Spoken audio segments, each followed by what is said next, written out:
Wow, napakagandang panahon ngayon, hindi na umulan, hindi kahapon umulan po dito.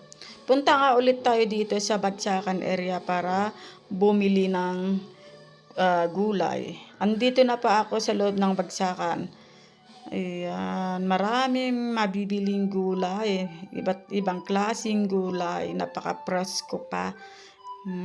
Mga pipino, mga bell pepper, ayan. Pumunta ako dito para bumili lang ng, pipino at saka lemon. Ayan, dami-daming ayan, dito po ako bumili ng lemon.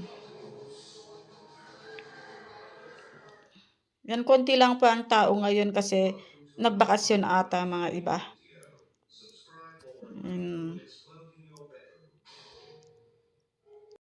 Dito po ako bumili ng pipino. Ayan, napakaganda, 'di ba? Thank you.